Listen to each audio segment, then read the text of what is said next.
Nuevamente aquí, hay que validar primero si compila.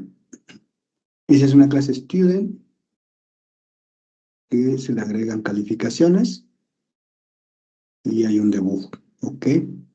Creo que aquí en cuanto a la definición de la clase no hay ningún tema, y getters, etcétera, están ocultos, ¿ok? Aquí hace una lista de estudiantes, cada estudiante tiene un nombre y calificación, y tiene aquí un consumer que se llama increaseMarks, que básicamente lo que hace es que manda a llamar al método addMarks, como que le agrega valores le agrega 10 a cada calificación, ¿no? Y luego hace un for each y manda a llamar increaseMarks. Entonces hace 10, a este le pone 50, 45 y 40, porque aquí hace la suma, ¿no? Y luego hace un lista.string.forEach student debug, y lo que va a hacer es imprimir las calificaciones, el nombre y la calificación. El nombre es S1 y la calificación es 50, nombre S2, calificación 45, nombre S3, calificación 40. No veo ningún tema en cuanto a compilación, y en ejecución nos agrega 10 a cada una. Entonces la respuesta correcta sería S1 50, S2 45, S3 40. Si compila y ejecuta correctamente e incrementa cada una de las calificaciones iniciales. ¿Ok? En cuanto a código, nada más aquí la parte importante, este es nuevamente un consumidor, porque acuérdense que el consumidor recibe, pero no regresa nada. Es correcto. Lo paso como parámetro al for each. Ya dijimos que un for each puede recibir un consumer. Y luego otro for each para debug. Y esto que está aquí es una referencia a un método que consume. Justamente nada más lo que hace es te da un system out. Entonces esto que está aquí es un consumidor también. Student, debug, y recibe cada uno de los estudiantes. ¿Okay? Entonces, esta es una referencia a método de instancia correcta. ¿Vale? Entonces sí, sería esta la respuesta correcta. Siguiente.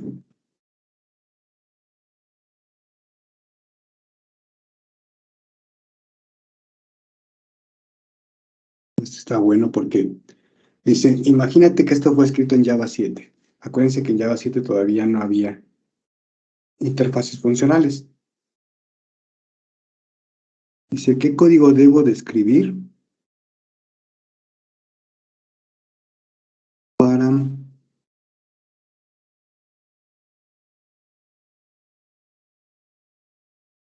ok. Dice, tienes este código en Java 7, ¿no? O sea, antes de interfaces funcionales, y luego con interfaces funcionales, ¿cómo alcanzaríamos el mismo resultado? Eso está bueno. ¿Qué necesitamos hacer para alcanzar el mismo resultado? Vamos a analizar las posibles opciones. Vamos a ver primero qué hace aquí.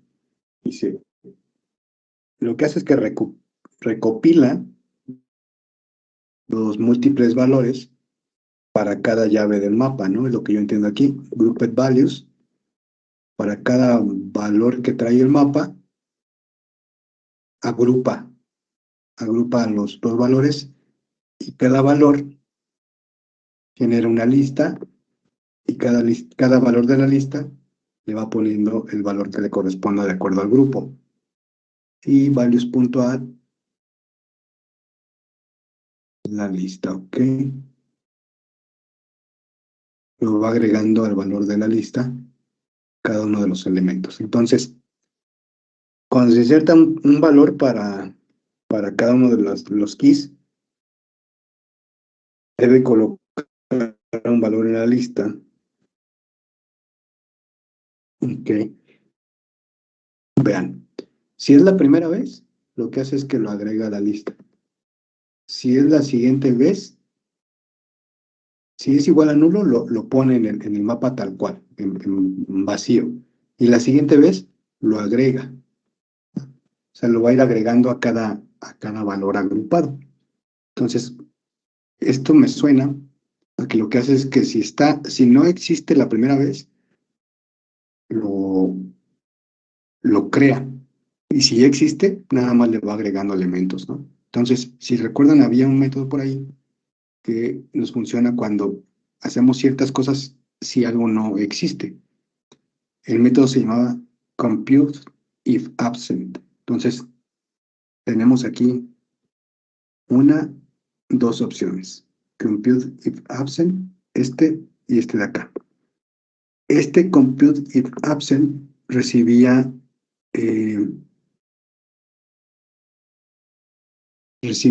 una función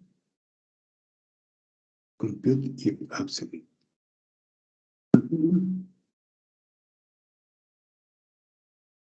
Recibía una función, ¿no? Entonces, ¿cuál de las dos será la correcta? Name, primero le pasas como parámetro sobre el valor que vas a trabajar, en este caso sobre el nombre que vas a trabajar, coma,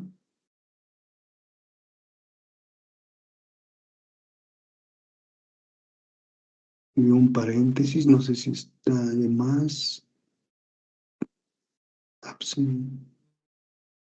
No, está bien. Este que está aquí viene hasta acá, este paréntesis viene hasta acá, lo cual es correcto. Dice, si está ausente, vas a crear una nueva lista de dobles, ¿ok? Quiere decir que es la primera vez que vas a guardar. Y una vez que la creas, agrégale el valor. Y esta que está acá, recibe aquí el name y luego aquí recibe una función. Recibe el string y regresa una lista, ¿ok? Y este que está acá dice, recibe dos cosas y regresa una lista, lo cual es incorrecto. Nada más recibo yo una sola cosa, que es el parámetro que viene de entrada, que es el string. Entonces, esta por compilación es una respuesta incorrecta. Es muy similar, ¿se dan cuenta? Nada más que esta recibe la B. De hecho, la B ni la ocupa. Entonces, no tiene sentido porque no la está usando y aparte, por compilación, esto no es una función, esta es una bifunction. Recibe dos cosas y regresa otra. Entonces, este es correcto. Esta es una function, recibe un string y regresa una lista de dobles. Entonces, esta es correcta. Aquí lo que habría que hacer, dado caso que ustedes lo quieran, pueden copiar este fragmento de código y al final sustituir el método process por este, ¿no? Que es el con interfaces funcionales. Pero prácticamente estaríamos haciendo lo mismo a lo que está aquí. Y sirve que entendimos cómo está por dentro diseñado este método compute if absent. Ok. Pues fue un simulador algo largo, digo, fueron 20 preguntas, pero sí estaban un poquito complejas. Vamos a ver si no tuvimos alguna más. No, todas estuvieron bien, pero obviamente les digo aquí, lo que pueden hacer al final, si tuvieron alguna mal o hubo dudas, pueden revisar los resultados y ahí ya les va a venir una explicación un poquito más clara de cada uno. Aquí ya viene, les digo, no todas las preguntas vienen así de detalladas, pero sí les van a dar un tip, al menos pueden ver la explicación, ya sea en inglés o en español, pero la mayoría sí traen una breve explicación, ¿no? Entonces les va a dar ahí un recordatorio de cuál fue el tema o qué fue lo que se vio en la pregunta. ¿Ok? Perfecto. Vamos a ver el siguiente simulador.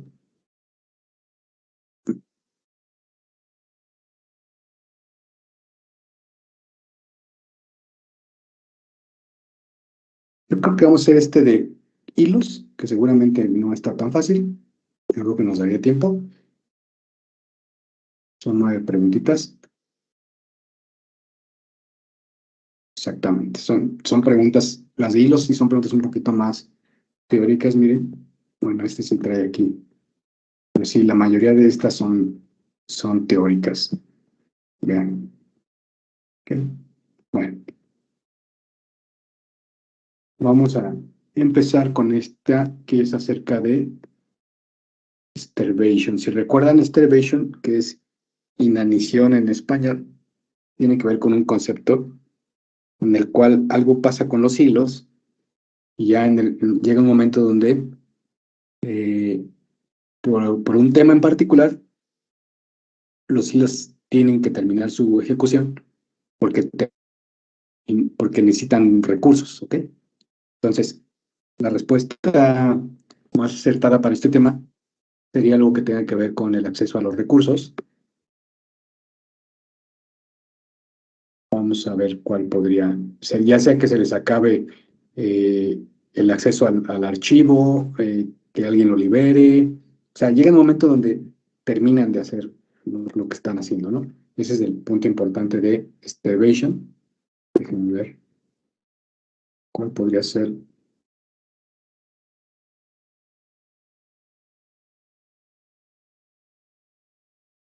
Ocurre cuando el hilo viene, está ocupado, respondemos.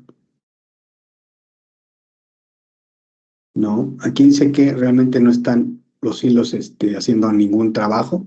Realmente en Starvation sí, sí están trabajando, nada más que están esperando a que alguien libere los recursos. Si recuerdan, hicimos el ejemplo de las barritas de progreso, donde estaban avanzando, avanzando, avanzando. O sea, y en algún momento terminaban y regresaban, ¿no? O sea, sí terminan de hacer la ejecución, pero están esperando como por un largo tiempo a que alguien libere o les dé recursos para poder terminar, ¿no? O terminar o poder reanudar la operación que están haciendo. Entonces, en este caso, siempre Starvation tiene que ver con algo de recursos. En este caso dice, Starvation ocurre cuando un hilo esperado está frecuentemente o no puede estar, no tiene acceso a los recursos porque el recurso está siendo utilizado o ocupado por otro hilo el mayor tiempo. Exactamente. O sea, el hilo sí va a avanzar en algún momento, pero cuando el otro hilo lo deje de ocupar el recurso que él necesita. ¿Es un síntoma del live lock? No, porque el live lock no depende de los recursos. El live lock, si recuerdan, es un deadlock que se quedan ahí los dos trabajando, ¿no? Como un juego de ping-pong, pero se quedan ahí infinitamente, ¿no? O sea, nunca termina uno de otro, sino que los dos están ahí haciendo algo. Y no, tampoco es un deadlock porque dijimos que Starvation sí termina. El deadlock es algo que ya nunca termina, ¿no? Se queda ahí, se quedan los hilos uno esperando al otro y nunca llegan a verse, ¿no? Entonces, esta sería la correcta. Cuando ya tiene acceso a los recursos, obviamente el hilo termina. ¿Cuál de los siguientes es verdadero?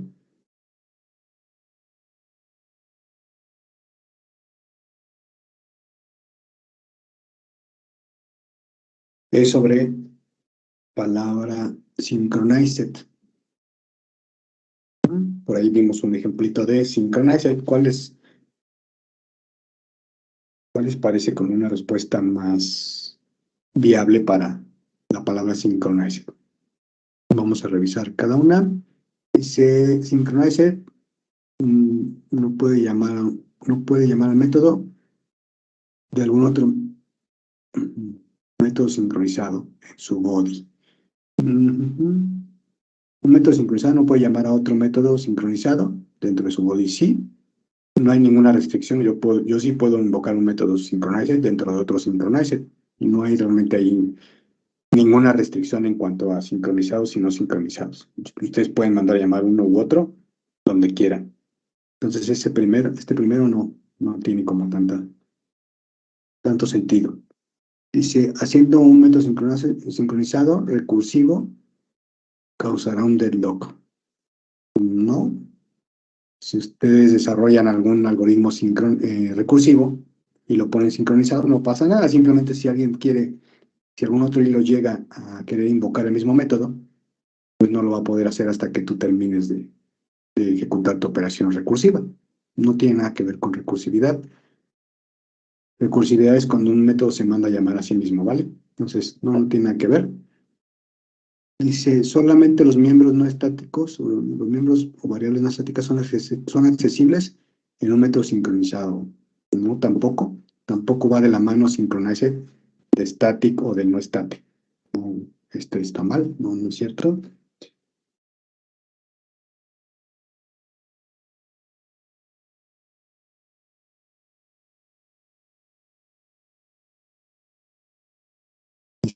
Si un método sincronizado no puede ser ejecutado por otro, más que por otro thread sobre el mismo objeto.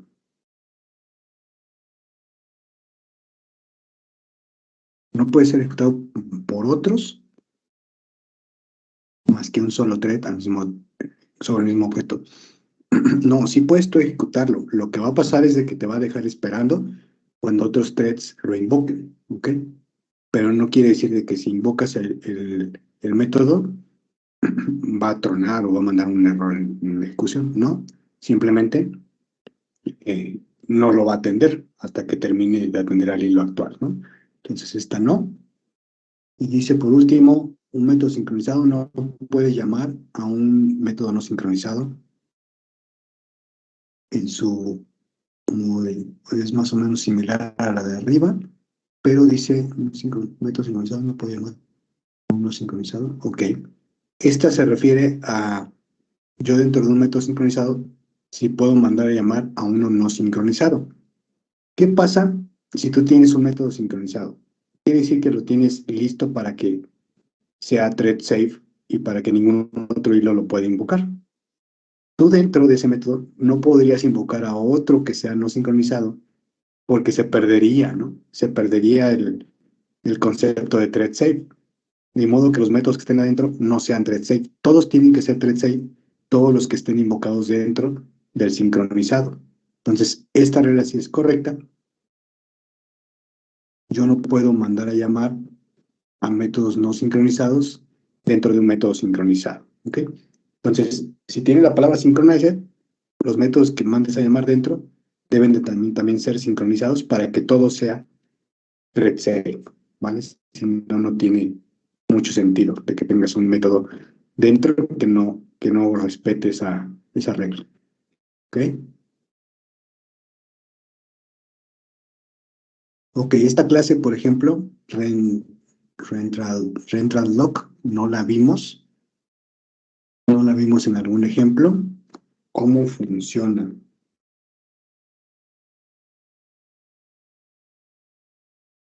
Es una interfase, bueno, implementa la interfase lock, que tiene un método que se llama lock también, y regresa un booleano.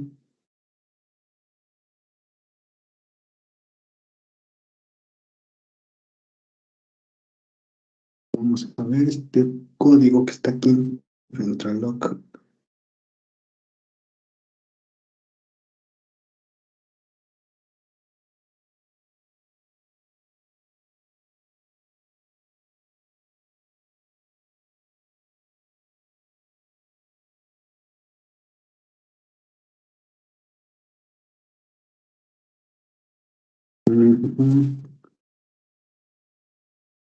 Se ve bien la definición.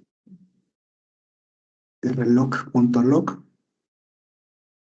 Este regresa. Ok. El método lock lo que hace es que bloquea la petición, espera el siguiente hilo y mientras se queda bloqueando la petición actual. Pero aquí hay un tema más sencillo que eso, más que ponernos a analizar esto, pero aquí es el tema. Si no conozco la clase, ¿cómo vamos a saber esto, no? Aquí el tema está en que este método lock es de tipo void, no regresa nada. Entonces, nada más lo único que hace es que se queda esperando, pero no te dice si pudo esperar o no. Entonces, no hay como tal una respuesta de tipo Boolean. Entonces, aquí hay un error de compilación desde la línea 2, porque este método, el interfase log, no, no regresa nada, es void. Hay otro método que se llama try-log. Hagan de cuenta que aquí le agregamos la palabra try. Ese sí te regresa un true o un false, que se llama intenta bloquear y te dice si pudo o no pudo bloquear. Pero este como tal log no tiene un boolean. Entonces aquí la respuesta correcta es ocurrió un error en la compilación. Así como estas clases, les digo que se pueden encontrar 3, 4 más que sean clases que nunca han visto, ¿vale? Entonces, es por eso es importante que repasen los simuladores, porque se van a topar con esta pregunta y van a decir, ok, esta clase, ¿de dónde salió? Bueno, ya mínimo preguntándole a Google, checando aquí en los tips, en el foro, pueden documentarse más al respecto de la clase, pero estoy seguro que esta no la han ocupado, no la hemos ocupado, Entonces, es difícil que te acuerdes cómo son los métodos, ¿no? Entonces, esta sí no hay de otra, más que con los simuladores, practicándolos, van a llegar este tipo de preguntas un poquito pues, complicadas, ¿no? Porque no se conocen esas clases tan fácil. Así como esa, les digo que hay unas colecciones también que aparecen en las preguntas, que no son colecciones muy comúnmente usadas. Ok.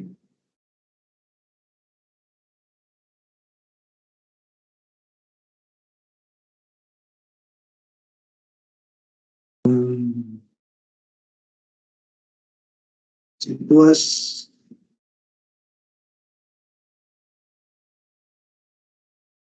tú estás creando una instancia de un executor y tú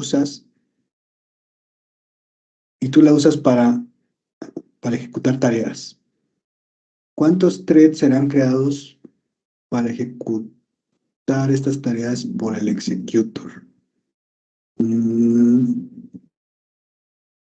un executor se ocupa, también es algo, eh, no es como tal, son hilos internamente, terminan siendo threads, pero las clases executor se ocupan para poder crear threads de manera más sencilla. Yo puedo crear, por ejemplo, un proceso y le puedo decir que ayúdame a crear un pool de 10 threads. Entonces, con una clase executor, yo le puedo decir de cuántos procesos quiero y qué clases la quiero usar para invocar cada proceso, ¿no? Entonces, es una manera un poquito más sencilla. Aquí lo que te dicen es cuántos threads se van a crear si tú tienes una instancia de executor que es justamente para crear threads. ¿Cuántos threads serán creados para, para ejecutar esas tareas por el executor? O sea, aquí es una pregunta un poquito subjetiva porque realmente no tenemos ningún parámetro de cuántos, no nos están diciendo cuántas instancias hay tampoco. Entonces, no podemos decir que es solamente un thread, ¿no? O dos, o cinco, no se puede saber. Más bien aquí yo creo que depende de cuántos executors tengamos, dependerá el número de threads que estemos creando. Es un poquito subjetiva esta pregunta, no puede ser exactamente uno, tampoco puede ser determinado por el CPU, ¿no? Un thread tampoco. Dice, el número de threads es automáticamente determinado basado en la carga de la instancia del executor, tampoco. No puede ser determinado automáticamente, más bien depende de cuántos tengo. Número de threads creados por el executor depende sobre cómo las instancias del executor fueron creadas. Ok, yo creo que para este sí voy a hacer un pequeño ejemplo porque no hicimos algo en los ejercicios anteriores de threads.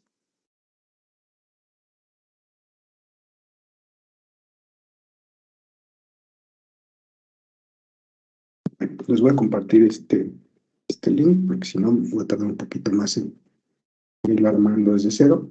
Miren, aquí está cómo funcionan los pools de threads. Yo puedo tener diferentes threads y todos orquestados en un mismo pool, en una misma cajita. Entonces, un executor lo que te permite es justamente esto, crear pools y asignarles tareas en paralelo y que las vaya agregando aquí como instancias de thread, ¿no? Entonces, ¿cómo se ocupa un executor para poder inicializar estos? Haces algo como esto, miren. Executor, en este caso dice que va a crear un executor de un solo hilo y sobrescribes aquí el método run de la interfaz runnable, ¿no? Entonces solamente va a crear, esto sería lo mismo que si crearas un thread e invocaras su método start, como lo hicimos en los ejercicios. Y hay algo que se llama executor service. Este executor service lo que te va a permitir es algo muy similar, pero le vas a poder decir de qué tamaño va a ser tu pool de threads. Es decir, yo puedo decirle, haz esto 10 veces, hazlo 10 veces y cuando termines, me das el resultado. ¿Ok? Entonces, este que está aquí, thread pool. Y con el future, con la clase future, yo puedo decir, ok, cuando ya termines de ejecutar, me regresas el resultado. Es como si fuera un callback, ¿no? Donde como si estuviéramos trabajando del lado del cliente, ¿no? Invocan algo al server y se esperan a la respuesta. Es algo similar, pero del lado del servidor, con el executor service. Y otra clase más es el thread pool executor. En esta tú le puedes decir igual de cuántos elementos traes el objeto executor y le asignas la implementación. ¿Qué es lo que quieres que haga en cada uno de estos? La diferencia que tiene con el de arriba es de que este te permite regresar valores. ¿Okay? En este caso, pues está diciendo que se duerme 1000 milisegundos, que sería igual a un segundo cada uno. ¿Okay? Así es como se trabaja de una manera más elegante con los threads, sin necesidad de que tú tengas que crear explícitamente tu thread a manita, sino que puedes hacerlo de una manera más abreviada con cualquiera de estos tres tipos de implementaciones. ¿Okay? Entonces, a eso se refiere un executor. Pero ¿cómo voy a saber cuántos hilos va a generar? Bueno, pues depende de cuántas instancias tenga del executor para saber cuántos hilos se van a ejecutar realmente. Es algo subjetivo, les digo, no es como un número, no hay aquí un dato que nos diga, creé 5 executors, entonces ¿cuántos hilos? Ah, bueno, entonces ya podría yo más o menos saber cuántos hilos van a ser creados, pero no hay un dato así exacto, entonces no sería ninguna de estas y automáticamente pues tampoco se va a determinar, más bien depende de cuántas instancias tengamos.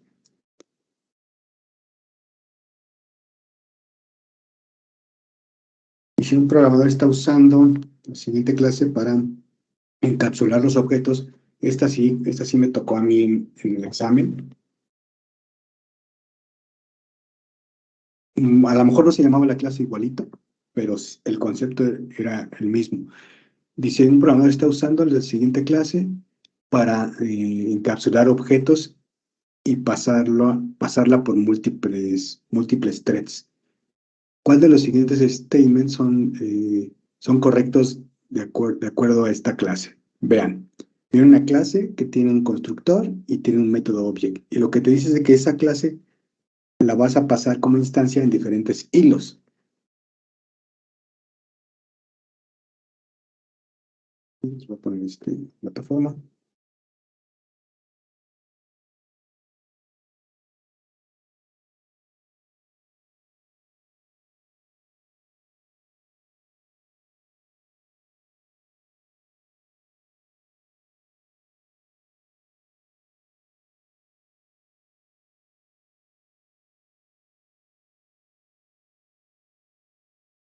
Dice aquí una posible respuesta. Dice, los objetos de esta clase son thread safe, pero los objetos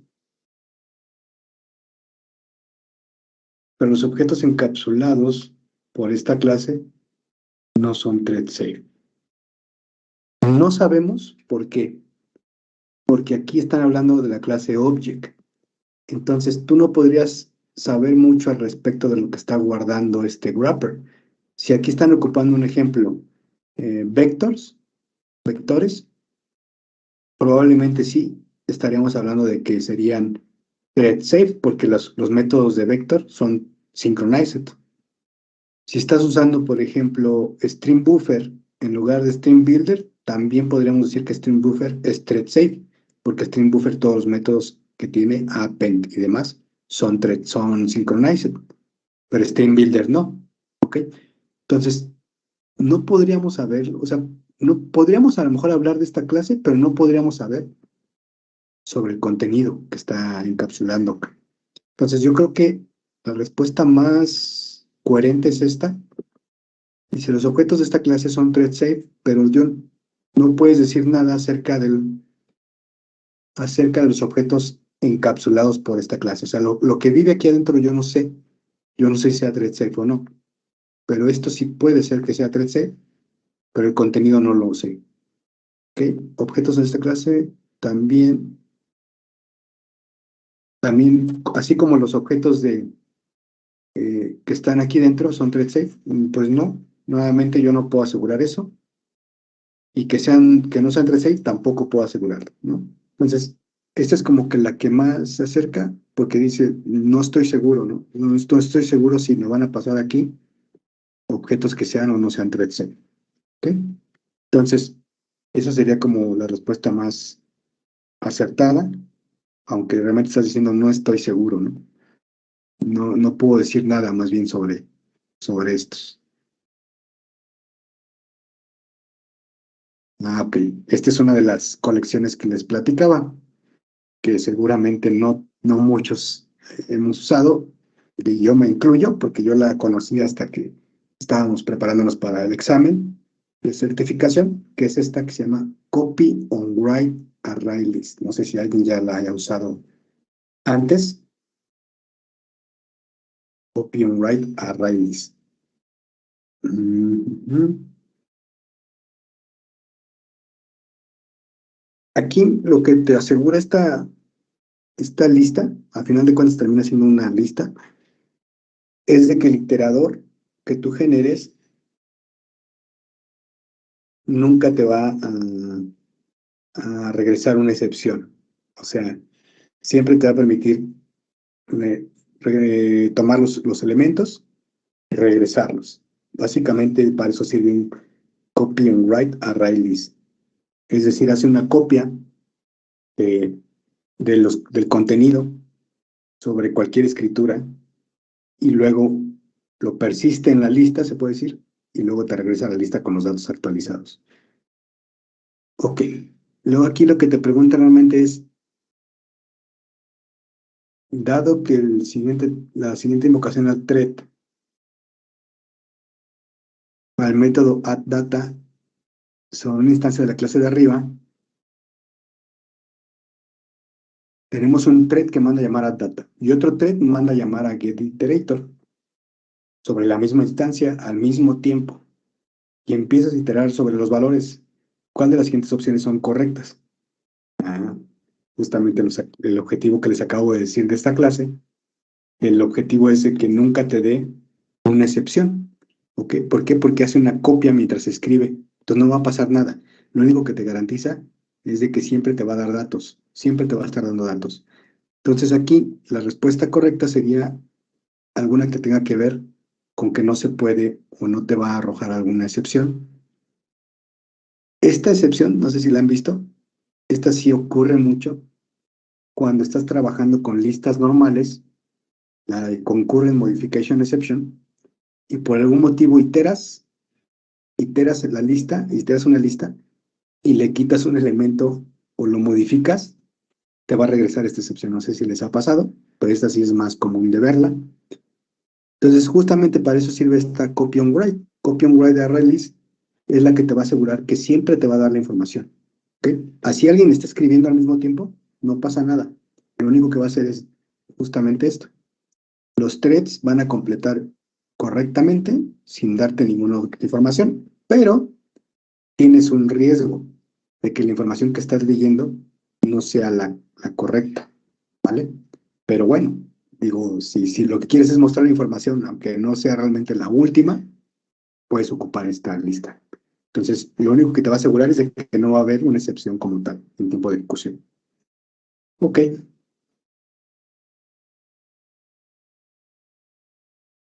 Dice, tú has creado muchos threads en tu aplicación. Para asegurar la importancia de las tareas que tú has realizado rápidamente, tú tienes que incrementar la prioridad de los threads y bajar la prioridad de otros. O sea, incrementar y bajar prioridades. En runtime, sin embargo, tú observas que la prioridad más baja de los threads realmente obtiene obtiene oportunidad para ejecutarse. ¿Cuál es el problema? Ok. Entonces, lo que te están diciendo es, pues el thread va a estar ahí, en algún momento se va a ejecutar, pero realmente como tiene baja prioridad, pues te das cuenta de que no tiene tanta oportunidad para ejecutarse. O sea, va a estar ahí esperando. Sí se va a ejecutar en algún momento, pero no sabemos cuándo, ¿no? Y eso quién lo va a determinar, los recursos de la máquina virtual. Como dijimos, depende del procesador, CPU, etcétera, ¿no? Entonces, como es un tema de recursos, y cuando el procesador o a la JVM se le ocurra seleccionar esos hilos de baja prioridad, que estamos hablando de un tema de inanición, porque sí se van a ejecutar, pero debido a recursos puede ser que les toque a lo mejor, y al primer hilo le tocó ahorita, el otro le va a tocar en 1 hora, porque no tiene alta prioridad, ¿ok? Entonces, en este caso, estamos hablando de un tema de starvation, que sería este. Thrashing no existe, ¿sale? No vayamos con la finta. Deadlock no puede ser porque el deadlock se van a quedar más bien los hilos ahí amarrados uno de otro, pero nunca van a terminar la tarea. Y el live lock van a estar más bien haciendo la tarea, pero se van a quedar ahí infinitamente, ¿no? Se van a quedar trabajando, trabajando, trabajando y ambos haciendo tareas. ¿Ok? Entonces este sería más bien un caso de starvation y thrashing, ese no existe. ¿Cuál de los siguientes identifica correctamente las diferencias entre Calable y Runnable? No sé si se acuerdan por ahí, pero Calable nos va a permitir regresar un tipo de dato, ¿no? Es como lo que habíamos visto en los ejemplos. Y el método se llama call, el que tenemos que implementar, y en Runnable el método se llama run, ¿ok? Pero bueno, dice aquí, un calable no puede ser pasado como un argumento mientras creas un hilo. No se puede. No se puede pasar un calable, solamente acepta runnables, ¿ok? Un calable necesita implementar code, mientras un runnable necesita implementar run. Ajá, eso está bien. Un calable puede regresar un valor, pero un runnable no puede. Ajá, es justamente lo que acabamos de decir ahorita que hablamos de estas dos interfaces. Un calable puede ser usado con executor service, pero un runnable no puede ser. No es cierto. Sí se puede. Como lo vimos ahorita en el link que les mostré, yo puedo tener threads normales con Runnable y pueden ser invocados por Executor Service. Y también un calable se puede invocar por Executor Service. Esta no sería correcta. ¿Okay? Entonces tendríamos 1, 2, 3 correctas. Y por último, ¿cuál de las siguientes opciones hace uso correctamente de calable? Si recuerdan la interfaz calable, eh, tú le pones en el generic, tú le especificas el tipo de clase que vas a usar, ¿vale? Y el método se llama call, y si recuerdan, regresa ese tipo de dato y puede lanzar una excepción de tipo exception, ¿ok? Entonces, dado todo eso que les comenté, vamos a ver aquí. Aquí tiene el call, pero no tiene el throws, lo cual es incorrecto. Aquí tiene nuevamente el call, pero no tiene el throws. Si yo no le pongo el throws, va a haber un error de compilación. Aquí nuevamente tiene el call, pero no tiene el throws. Y aquí tiene el call y con el throws. Y dice que regresa un string y regresa un string al final. Entonces, esta es la correcta. ¿Cómo pudimos saberlo rápido? Por el throws que faltaba, ¿no? El throws que faltaba en esta y en esta. Aunque tengas try catch, no importa, tú debes de tener tu throws porque es parte de tu método de la implementación de la interfase padre, ¿ok? Pues vean, por ejemplo, esta a lo mejor sí tiene que ver con calable. Si yo no conozco la interfaz, pues cómo voy a saber qué valores qué métodos tiene que llevar, ¿no?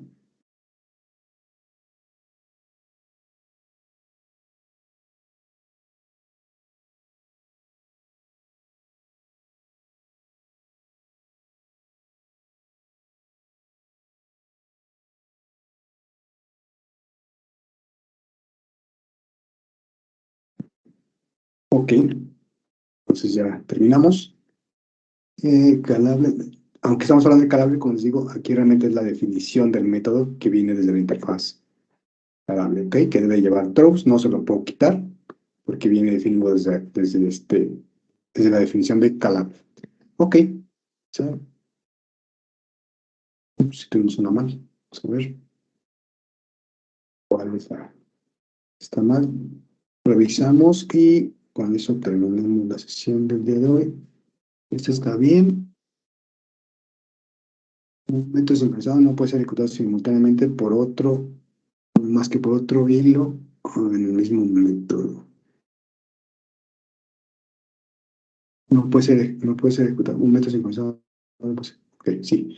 Creo que sí, esta es la correcta. Dice, un método sincronizado no puede ser ejecutado por otro hilo sobre el mismo objeto. ¿Ok? Y justamente es el objetivo de Synchronizer. No sé, a lo mejor no la leí bien esta, pero el objetivo es ese, ¿no? Que un método sincronizado no pueda ser ejecutado. Y esta, vamos a ver nada más, porque y me quedé ahí con una duda. Vamos a ver nada más. Lo que dice es lo siguiente. Si yo tengo un método sincronizado, no sincronizado, voy a marcar uno dentro de otro, y sí, entonces sí se puede. Entonces aquí no hay reglas, ¿no? Yo puedo invocar uno no sincronizado dentro de un sincronizado y viceversa, ¿no? Entonces, ahí no hagan caso omiso a esta respuesta. Esta está incorrecta. Entonces la respuesta correcta es esta, ¿no? No puede ser invocado el mismo método sincronizado por dos hilos. Eso no se puede hacer dentro del mismo objeto.